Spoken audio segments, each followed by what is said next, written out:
Economic survey के बारे में। ठीक है, इकोनॉमिक सर्वे के बारे में हम बात कर रहे हैं। हालांकि इकोनॉमिक सर्वे की जो वीडियो है, फैक्ट की जो वीडियो है, वो मैंने आपको उपलब्ध करा दी है। आज उसी से जुड़े हुए जो प्रश्न हैं, जो क्वेश्चन आंसर हैं, कौन से प्रश्न इकोनॉमिक सर्वे से बन सकते हैं, क्या प्रश्न बन सकते हैं, ठीक है, उनको लेकर के मैं यहाँ पे उपस्थित हुआ हूँ। तो चलिए एक एक करके प्रश्नों को देखते हैं। सबसे पहला प्रश्न है, बिहार राज्य सरकार का आर्थिक सर्वेक्षण किसके द्वारा प्रस्तुत किया गया। यहाँ पे याद रखिएगा, आर्थिक सर्वेक्षण 2023-24 की बात हो रही है। ठीक है, तो बिहार राज्य सरकार का आर्थिक सर्वेक्षण 2023-24 किसने प्रस्तुत किया था। आप जानते हैं फरवरी 2024 में बिहार के वित्त मंत्री थे उस समय सम्राट चौधरी। ठीक है, बिहार के वित्त मंत्री थे सम्राट चौधरी, और बिहार के वित्त मंत्री सम्राट चौधरी ने बिहार राज्य सरकार का आर्थिक सर्वेक्षण प्रस्तुत किया था। तो पहला जवाब क्या हो जाएगा, बी। आपको क्या करना है, प्रत्येक प्रश्न के लिए 10 सेकेंड का समय मिलता है। इस 10 सेकेंड में आप कमेंट बॉक्स में, क्योंकि आप देख रहे होंगे ये प्रीमियर चल रहा है, तो कमेंट बॉक्स में आप संबंधित प्रश्न का जवाब दिया करें। तो इसका सही उत्तर क्या हो जाएगा, सम्राट चौधरी। आगे बढ़ते हैं। अगला प्रश्न है, बिहार की आर्थिक विकास दर पिछले 2 वर्षों में लगभग कितने प्रतिशत के करीब रही है। पिछले 2 वर्षों में बिहार की जो आर्थिक वृद्धि है वो कितने प्रतिशत रही है, वो आपसे पूछा जा रहा है। बिहार की आर्थिक विकास दर की बात करें तो पिछले 2 वर्षों की जब हम बात करते हैं तो ये लगभग 10% रही है, और ये 10% ये दिखाता है कि बिहार अब एक बीमारू राज्य नहीं है, बल्कि अब एक समृद्ध राज्य बनने की तरफ अग्रसर है। ये बीमारू राज्य नहीं है। तो यहाँ पे ए विकल्प इसका सही उत्तर हो जाएगा। ठीक है, चलिए आगे बढ़ते हैं। अगला प्रश्न, वर्ष 2022-23 के त्वरित अनुमान के अनुसार वर्तमान मूल्य पर बिहार का सकल राज्य घरेलू उत्पाद कितना प्रतिशत बढ़ने का अनुमान है। वर्ष 2022-23 के त्वरित अनुमान के अनुसार वर्तमान, ये शब्द जरूर गौर करिएगा, वर्तमान मूल्य पर बिहार का सकल राज्य घरेलू उत्पाद कितना प्रतिशत बढ़ने का अनुमान है। आप जानते हैं वर्ष 2022-23 के त्वरित अनुमान के अनुसार यदि हम बात करें तो वर्तमान मूल्य पर बिहार का सकल राज्य घरेलू उत्पाद, या इसी को आप बोलते हैं GSDP, ये 15.5% बढ़कर 7.5 लाख करोड़ रुपए हो जाने का अनुमान है। लेकिन इसमें एक चीज और याद रखिएगा, जबकि वास्तविक सकल राज्य घरेलू उत्पाद की बात करें तो वो 10.6% बढ़कर 4.4 लाख करोड़ रुपए पहुंच जाना अनुमानित है। तो ये आपको याद रखने की जरूरत है। तो यहाँ पे क्या बोला गया है, त्वरित अनुमान के अनुसार वर्तमान मूल्य पर, तो वर्तमान मूल्य पर बिहार का सकल राज्य घरेलू उत्पाद या बिहार का जो GSDP है वो 15.5% बढ़कर कितना हो जाना अनुमानित है, 7.5 लाख करोड़ हो जाना अनुमानित है। ठीक है, तो यहाँ पे कितना सही हो जाएगा, 15.5। जबकि वास्तविक, यहाँ पे एक चीज और याद रखिएगा, वास्तविक राज्य घरेलू उत्पाद की बात करें तो ये 10.6% बढ़ रहा है, और ये 4.4 लाख करोड़ हो रहा है। तो क्या पूछा जा रहा है उस संदर्भ में आपको ध्यान देने की आवश्यकता है। अगला, वर्ष 2022-23 में राज्य की वास्तविक प्रति व्यक्ति आय मूल्य वृद्धि को समायोजित करने के बाद कितने प्रतिशत बढ़ने का अनुमान है। ध्यान रखिएगा, प्रश्न बहुत अच्छा है। प्रश्न में क्या बोला जा रहा है, प्रश्न में आपसे बोला जा रहा है कि वर्ष 2022-23 में राज्य की वास्तविक प्रति व्यक्ति आय मूल्य वृद्धि, मूल्य नहीं है, यह है मूल्य वृद्धि को समायोजित करने के बाद कितने प्रतिशत बढ़ने का अनुमान है। तो याद रखिएगा, जब हम बात करते हैं मौद्रिक प्रति व्यक्ति आय की, तो आपको बता दें कि गत वर्ष से ये 13.9% बढ़कर 59,637 रुपये होने का अनुमान है। मूल्य वृद्धि को यदि हम इसमें समायोजित कर देते हैं तो उसके बाद 2022-23 में राज्य की वास्तविक प्रति व्यक्ति आय जो थी वो 9.0% बढ़कर 35,119 रुपये हो जाना अनुमानित है। तो यहाँ पे क्या बोला जा रहा है कि मूल्य वृद्धि को समायोजित करने के बाद, तो मूल्य वृद्धि को समायोजित करने के बाद यहाँ पे ए विकल्प आपका सही उत्तर हो जाता है। तो याद रखना है कि यदि पूछ लिया जाए कि राज्य में मौद्रिक प्रति व्यक्ति आय गत वर्ष से कितना बढ़ने का अनुमान है, तो आप बताओगे 13.9% और ये हो जाएगा 59,637 रुपये। लेकिन यदि मूल्य वृद्धि को समायोजित करते हुए पूछा जाता है, ठीक है, तो आप 9.0% बताओगे या 35,119 रुपये बताओगे, जो कि इस प्रश्न में पूछा गया है और इस आधार पर ए विकल्प सही उत्तर है।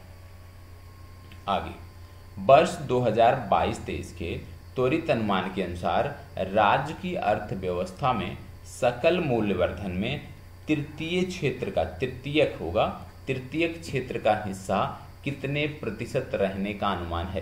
तृतीयक क्षेत्र का हिस्सा कितने प्रतिशत रहने का अनुमान है? किसमें?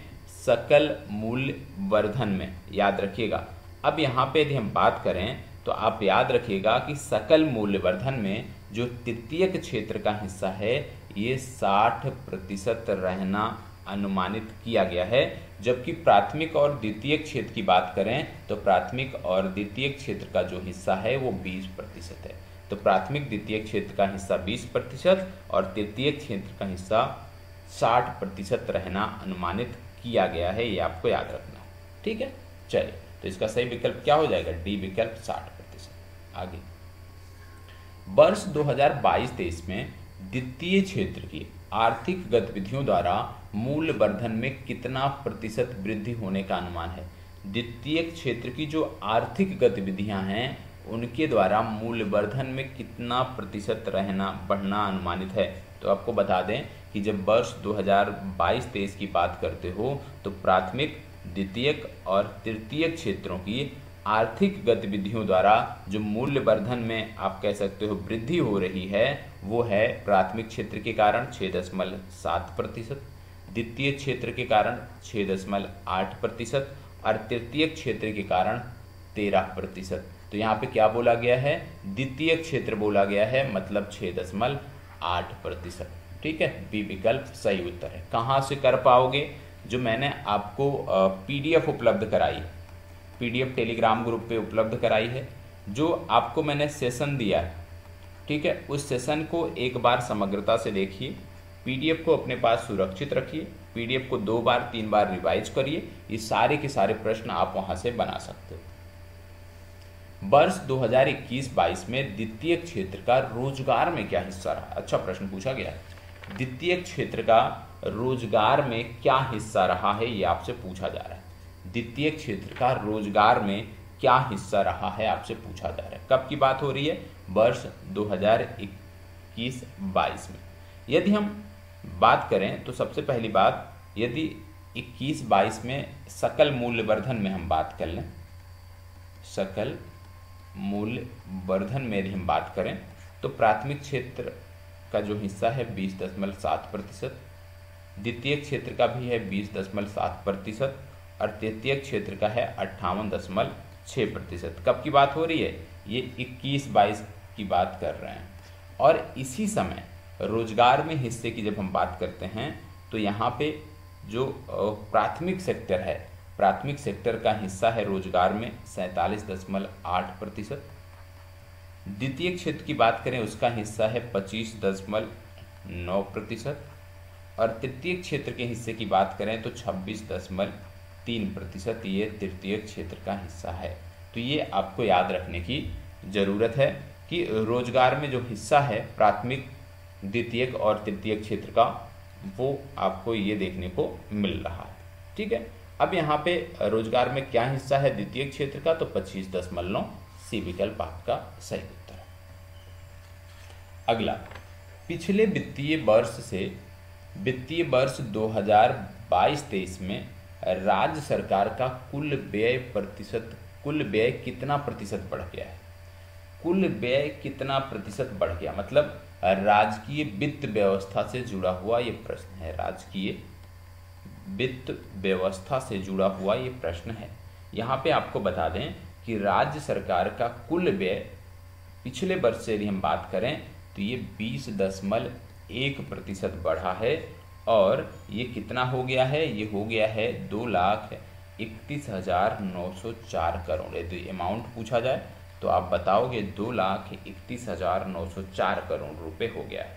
इस वर्ष राज्य सरकार के कुल व्यय में स्थापना और कार्यान्वित जो व्यय है उसका जो हिस्सा है वह है 54.7% और योजना व्यय का जो हिस्सा है वो है 45.3%। ये भी आपको याद रखने की ज़रूरत है कि इस वर्ष में यदि बात करें तो राज्य सरकार के कुल व्यय में स्थापना और कार्यान्वित व्यय का हिस्सा है 54.7% और यदि हम योजना व्यय की बात करें तो उसका हिस्सा है 45.3%। तो यहाँ पे बोला गया है कि कितना बढ़ गया है, तो सी विकल्प 20.1% बढ़ गया है। आगे, बिहार सरकार के राजस्व व्यय का सबसे बड़ा हिस्सा निम्नलिखित में से कहाँ पर खर्च हुआ? अच्छा प्रश्न है। सबसे ज़्यादा कहाँ पे खर्च हुआ? आप जानते हैं बिहार सरकार के राजस्व व्यय का महत्वपूर्ण हिस्सा जो 2022-23 में खर्च हुआ है उनकी यदि हम बात करें तो प्रमुख रूप से 3 जगहों पे खर्च हुआ है। कौन कौन से? पहला था सामाजिक सेवाओं पे, ठीक है, सामाजिक सेवाओं पे। दूसरा जो खर्च था वो था सामान्य सेवाओं पे, दूसरा बड़ा खर्च सामान्य सेवाओं पे। और तीसरा जो बड़ा खर्च था वो था आर्थिक सेवाओं पे, ठीक है। कहाँ पे? आर्थिक सेवाओं पे। सामाजिक सेवाएं,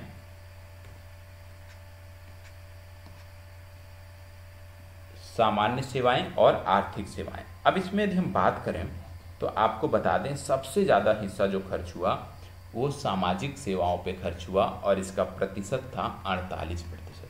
तो याद रखिएगा राजस्व व्यय का 48% कहाँ खर्च हुआ? सामाजिक सेवाओं पे खर्च हुआ। तो यही बोला जा रहा सबसे बड़ा हिस्सा कहाँ खर्च हुआ, तो इसका उत्तर हो जाएगा दूसरा, सामाजिक सेवाओं पर। ये आपको याद होना चाहिए, ठीक है।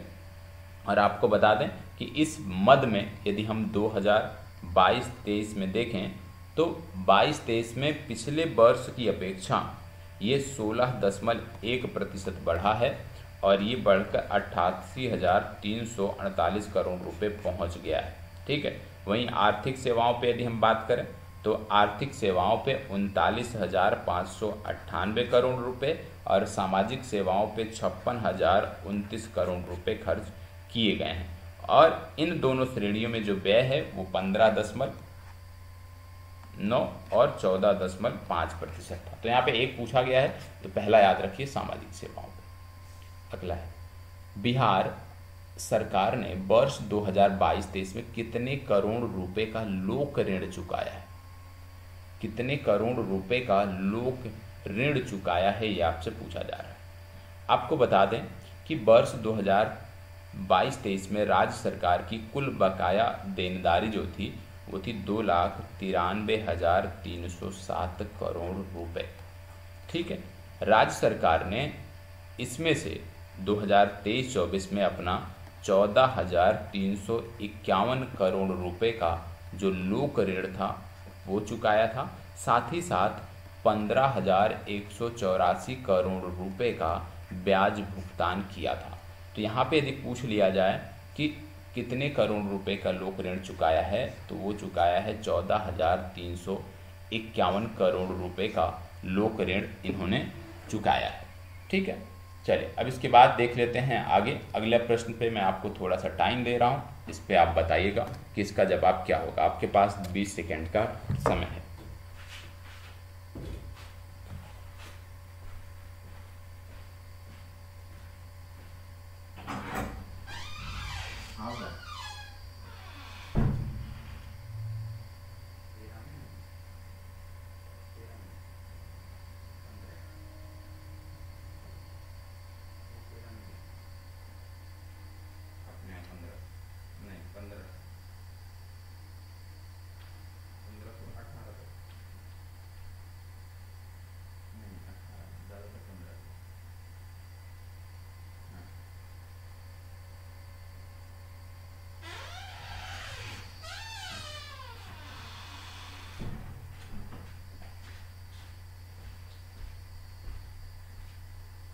चलिए, प्रश्न आपका था वित्तीय वर्ष 2022-23 में राज्य सरकार का वेतन व्यय कितना था। राज्य सरकार का वेतन व्यय कितना था ये आपसे पूछा जा रहा है और आप में से कुछ लोगों ने जवाब दिया होगा, उम्मीद करता हूँ। तो आइए देख लेते हैं। यहाँ पे यदि हम बात करें तो राज्य सरकार का वेतन और पेंशन पर कुल व्यय यदि हम बात करें तो 9.9% बढ़ा है और बढ़कर 2022-23 में यदि हम बात करें तो 9.9% बढ़कर ये 47,294 करोड़ रुपए हो गया है। सॉरी, 47,924 करोड़ रुपए हो गया है। वर्ष 2022-23 में बात करें तो राज्य सरकार का जो वेतन व्यय था वो था 24,816 करोड़ रुपए और जो पेंशन व्यय था वो था 23,108 करोड़ रुपए। तो ये दोनों डिजिट याद रखना है कि वेतन व्यय कितना था 24,816 करोड़ रुपए और पेंशन व्यय था 23,108 करोड़ रुपए। प्रश्न क्या पूछा गया है, वेतन व्यय के बारे में बात हो रही है, तो इनका वेतन व्यय था 24,816 करोड़ रुपए। ए विकल्प आपका सही उत्तर होगा। पेंशन व्यय भी याद रखना है 23,108 करोड़ रुपए। ठीक है, चलिए आगे बढ़ते हैं। बिहार के पशुधन क्षेत्र ने वर्ष 2018-19 से वर्ष 2022-23 तक सकल राज्यगत मूल्य वर्धन में कितने प्रतिशत का योगदान दिया है। किस क्षेत्र की बात हो रही है, पशुधन क्षेत्र की बात हो रही है कि 18-19 से लेकर के 22-23 तक सकल राज्यगत मूल्य वर्धन में कितने प्रतिशत का योगदान दिया है, इसकी यहाँ पे बात हो रही है।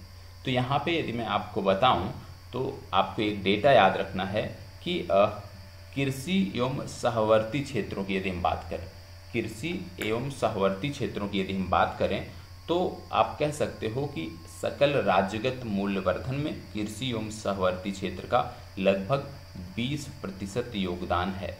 ठीक है, लगभग 20% योगदान इसने दिया है। इसी अवधि में यदि हम बात करें सकल राज्यगत मूल्यवर्धन में जो फसल क्षेत्र है, फसल क्षेत्र का हिस्सा 9.9%, ये किसका है, फसल क्षेत्र का। ठीक है, और पशुधन क्षेत्र का हिस्सा जो है वो है 6.6%, ये किसका है, पशुधन क्षेत्र का हिस्सा है। ठीक है, और मत्स्यखेट और जल कृषि का हिस्सा है 1.8%, ये मत्स्यखेट और जल कृषि की बात हो गई। और वानिकी और काष्ठ निर्माण जो है उसका हिस्सा है 1.6%। ठीक है, वानिकी और काष्ठ निर्माण इसका हिस्सा है 1.6%। तो याद रखिएगा कृषि और इसके सहवर्ती क्षेत्रों ने 20% का योगदान सकल राज्यगत मूल्यवर्धन में दिया है और कृषि और सहवर्ती क्षेत्र के अंतर्गत फसल क्षेत्र, पशुधन, जल कृषि, वानिकी ये सब आते हैं और सबका ये जो हिस्सा है ये आपको नोट डाउन कर लेना है। यहाँ पे आपसे पशुधन का हिस्सा पूछा जा रहा है तो पशुधन का हिस्सा है 6.6%। ए विकल्प आपका सही उत्तर है। आगे, वर्ष 2022-23 में राज्य का गन्ना उत्पादन कितने लाख टन था। गन्ना उत्पादन कितने लाख टन था, या आपके टर्म प्रयोग किया गया होगा ईख उत्पादन। तो बात देखिए, ईख उत्पादन या गन्ना उत्पादन बोला जा रहा है कितने लाख टन था। 22-23 की बात करें तो राज्य का जो ईख उत्पादन था ये 214.76 लाख टन था। कितना था, 214.76 लाख टन था। और आपको यह भी बता दूं कि औसत उपज की यदि हम बात करें तो 98.73 टन प्रति हेक्टेयर थी। ठीक है, 98.73 टन प्रति हेक्टेयर थी। वर्ष 2022-23 में बीज उत्पादन, वितरण और किसानों के प्रशिक्षण कार्यक्रमों के लिए लगभग 1275.62 लाख करोड़ रुपए जो है वो वितरित किए गए हैं, ये भी याद रखने की जरूरत है। तो ईख उत्पादन कितना था, 214.76 लाख टन। तो ये आपको याद रखना है कि ईख का उत्पादन कितना था, 214.76 लाख टन। तो यहाँ पे कहीं ना कहीं कोई विकल्प नहीं मिल रहा है, कोई बात नहीं। ठीक है, तो उत्तर में गलती है, लेकिन आपको अमाउंट याद रखना है 214.76 लाख टन। ठीक है, अब इसमें क्या है कि यदि आपसे पूछ लिया जाता कि किसानों के प्रशिक्षण के लिए और बीज वितरण के लिए कितने करोड़ रुपए खर्च किए गए, कितने लाख रुपए खर्च किए गए, तो आप बताओगे 1275.62 लाख रुपए खर्च किए गए। ये भी याद रखना है, ठीक है, कि प्रशिक्षण कार्यक्रम और बीज उपलब्ध कराने के लिए कितना खर्च किया गया। अगला है, असिंचित गांव में सिंचाई उपलब्ध कराने के लिए गत वर्ष 22-23-24 में कितने करोड़ रुपए आवंटित किए गए। असिंचित गांव में आप जानते हैं हर खेत तक सिंचाई का पानी उपलब्ध कराने के लिए राज्य सरकार लगातार कार्य कर रही है। राज्य सरकार की ये पहल है और इसका लक्ष्य है कि असिंचित गांवों में सिंचाई उपलब्ध कराना है। वर्ष 2023-24 के डेटा की यहाँ पे बात हो रही है, तो इसके लिए 200 करोड़ रुपए का आवंटन था। तो याद रखिए कितने करोड़ रुपए, 200 करोड़ रुपए का आवंटन इसके लिए था। आगे बढ़ते हैं। वर्ष 2022-23 में बिहार राज्य में मछली का उत्पादन कितने लाख टन था। अब देखो इसमें कई सारे प्रश्न पूछे जाते हैं। एक तो पूछा जाता है कि अंडों का उत्पादन, अंडों के उत्पादन की बात करें तो 327.43 करोड़ टन ये अंडों का उत्पादन था। मछली के उत्पादन की बात करें यदि हम, क्योंकि प्रश्न में यही पूछा जा रहा है, तो ये 8.46 लाख टन ये मछली का उत्पादन था। और मत्स्यिकी विकास योजना है, एक योजना चलती है मत्स्य पालन को बढ़ावा देने के लिए, मत्स्यिकी विकास योजना। और मत्स्यिकी विकास योजना के तहत 2023-24 में जो अमाउंट दिया गया वो दिया गया 292.38 लाख रुपए। इतने रुपए इस योजना में दिए गए, इसको भी याद रखने की ज़रूरत है। तो यहाँ पे सही उत्तर क्या हो जाएगा, ए विकल्प इसका सही उत्तर हो जाएगा। आगे बढ़ते हैं। वर्ष 2022-23 में निम्नलिखित में से किस जिले में सबसे कम उत्पादकता गेहूं की दर्ज की गई। गेहूं की सबसे कम उत्पादकता कहां दर्ज की गई। जब बात गेहूं की आती है तो यहाँ पे आपको याद रखना है कि गेहूं बिहार की रबी फसल है, ठीक है। और गेहूं की सर्वाधिक उत्पादकता की बात करें तो 3,960 किलोग्राम प्रति हेक्टेयर है, जो कि खगड़िया में है। तथा सबसे कम उत्पादकता की बात करें तो जमुई में है, और जमुई में है ये 1980 किलोग्राम प्रति हेक्टेयर। तो सबसे कम पूछा गया है तो जमुई इसका सही उत्तर हो जाएगा। आगे बढ़ते हैं। अगला है, मक्का के संदर्भ में निम्नलिखित में से किस जिले में सर्वाधिक उत्पादकता दर्ज की गई। देखो मक्का की जब हम बात करते हैं, एक होती है भैया उत्पादकता, एक होता है उत्पादन। तो यहाँ पे पूछा गया है उत्पादकता, तो सर्वाधिक उत्पादकता की बात करें तो ये अररिया में दर्ज की गई। कहाँ पे की गई, अररिया में। और अररिया में जो दर्ज की गई वो 9,872 किलोग्राम प्रति हेक्टेयर दर्ज की गई, ठीक है, उत्पादकता अररिया में। अब यहीं पे यदि हम बात करें कि उत्पादन की दृष्टि से कौन से जिले अग्रणी हैं इसमें, तो उत्पादन में भी सबसे पहले नाम आता है अररिया का, दूसरे स्थान पे आता है कटिहार और तीसरे स्थान पे आता है पूर्णिया। ये भी याद रखने की ज़रूरत है।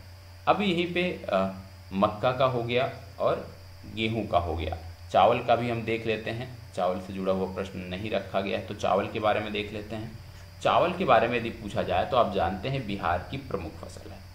और कुल उत्पादन में यदि हम देखें चावल के, तो जैसे रोहतास आपका हो गया, औरंगाबाद आपका हो गया, ठीक है, कैमूर आपका हो गया। औरंगाबाद, रोहतास, कैमूर बिहार में चावल के कुल उत्पादन में 25.2% हिस्सा मात्र इन्हीं 3 जिलों का है, रोहतास, औरंगाबाद और कैमूर। चावल की सबसे ज़्यादा उत्पादकता जो है वो रोहतास में दर्ज की गई, ये भी याद रखना है, ठीक है। चलिए, और सबसे कम उत्पादकता की बात करें तो मधुबनी में दर्ज की गई। चावल की सबसे कम उत्पादकता मधुबनी में दर्ज की गई। आगे बढ़ते हैं। अब बात आ गई है दलहन। दलहन उत्पादन के दृष्टिकोण से बिहार के शीर्ष जिले कौन से हैं। दलहन उत्पादन के दृष्टिकोण से बिहार के शीर्ष जिले कौन से हैं, तो आपको बता दें कि दलहन की जब हम बात करते हैं तो 3 जिलों का नाम प्रमुखता से आता है, ठीक है। उत्पादन की दृष्टि से यहाँ पे पूछा गया है, ये भी याद रखना है। उत्पादन की दृष्टि से 3 जिलों का नाम आता है। पहला आता है पटना, दूसरा जिला आपका आता है औरंगाबाद, ठीक है, और तीसरा जिला यहीं पे आपका आता है नालंदा। ये 3 जिले हैं बिहार के जहाँ पे दलहन का सर्वाधिक उत्पादन होता है। पटना में 0.61 लाख टन, ठीक है, औरंगाबाद में 0.28 लाख टन, और नालंदा में बात करें 0.28 लाख टन। ये आपको देखने को मिलता है। लेकिन जब हम उत्पादकता की बात करते हैं, ठीक है, उत्पादकता की बात करते हैं, उत्पादकता की जब हम बात करते हैं तो आपको बता दें दलहन की दृष्टिकोण से बेगूसराय उत्पादकता सबसे ज़्यादा है पूरे बिहार में। इसके बाद नालंदा आता है और नालंदा के बाद सिवान आता है। तो उत्पादकता की दृष्टि से यदि पूछा जाए सबसे ज़्यादा उत्पादकता कहाँ पे है तो बेगूसराय, सबसे ज़्यादा उत्पादन कहाँ हुआ है तो पटना। ये दोनों शब्द याद रखने की ज़रूरत है। चलिए आगे बढ़ते हैं। अगला प्रश्न, किस जिले में गन्ने या ईख का सर्वाधिक उत्पादन देखने को मिला? आप जानते हैं ईख भी बिहार की प्रमुख व्यावसायिक फसलों में आती है। कृषि प्रसंस्करण जो उद्योग हैं उनके लिए कच्चा माल तथा जो श्रमिक हैं उनको यह रोजगार उपलब्ध कराती है। और राज्य में यदि हम 2022-23 की बात करें तो इसके अनुसार जो कुल उत्पादन था ईख का वो था 214.76 लाख टन। ये कुल उत्पादन ईख का था। और इसमें भी यदि हम औसत उपज की बात करें तो 98.73 टन प्रति हेक्टेयर ये औसत उपज थी। अब 3 सर्वश्रेष्ठ जिले इसमें कौन कौन से आते हैं? पहला आता है पश्चिम चंपारण, ठीक है, दूसरा आपका आता है पूर्वी चंपारण, तीसरा आपका यहाँ पे आता है गोपालगंज, ठीक है। तो ईख के लिए सबसे जो प्रमुख जिला है वो है पश्चिमी चंपारण, जहाँ पे बिहार के कुल ईख उत्पादन का लगभग 64.54% जो है उगाया जाता है, ठीक है। इसके बाद पूर्वी चंपारण और गोपालगंज का नाम आता है, लेकिन 64% हिस्सा सिर्फ और सिर्फ पश्चिमी चंपारण का रहता है। बिहार में फल का उत्पादन क्या रहा? बागवानी में जब हम आते हैं बिहार के संदर्भ में तो फलों की बात आती है। फलों की बात यदि हम करते हैं तो बिहार में फल का जो उत्पादन था वो 52.39 लाख टन था। आगे बढ़ते हैं। निम्नलिखित में से बिहार का कौन सा जिला आम उत्पादन में शीर्ष पे है? आपको बता दें कि बिहार में जो आम का उत्पादन हुआ वो 17.56 लाख टन हुआ। कुल अमाउंट कितना था? 17.56 लाख टन। लेकिन शीर्ष जिलों में सबसे पहले आता है दरभंगा, फिर आता है पूर्वी चंपारण और इसके बाद आता है वैशाली। तो आम के उत्पादन में शीर्ष पर जो स्थित जिला है वो है दरभंगा, तो ए विकल्प सही उत्तर हो जाएगा। आगे बढ़ते हैं। अगला प्रश्न, बिहार का कौन सा जिला अमरूद के उत्पादक शीर्ष जिलों में शामिल है? अमरूद की जब बात करते हैं कि अमरूद का उत्पादन कहाँ पे सबसे ज़्यादा हुआ, उत्पादक जिले कौन से हैं अमरूद के, सबसे पहले नाम आता है नालंदा, फिर आता है मुजफ्फरपुर, ठीक है, फिर आता है रोहतास। और यहाँ पे एक चीज़ और याद रखना है क्या, कि अमरूद का जो कुल उत्पादन हुआ वो 4.3 लाख टन उत्पादन बिहार में देखने को मिला। आगे बढ़ते हैं। वर्ष 2021-22 के भूमि उपयोग पैटर्न के अनुसार बिहार में कृषि हेतु अनुपलब्ध भूमि का प्रतिशत कितना है? देखो, बिहार में यदि हम शुद्ध बुआई क्षेत्र की बात करें तो बिहार में शुद्ध बुआई क्षेत्र है लगभग 54.2%, ठीक है। इसके साथ साथ आकृष्य भूमि परती छोड़कर जो आकृष्य भूमि परती छोड़कर बिहार में वो है 2.9%। बिहार में वन की यदि बात करते हैं तो 6.6%। परती भूमि की यदि हम बात करते हैं बिहार में परती भूमि तो यह है 12.6%।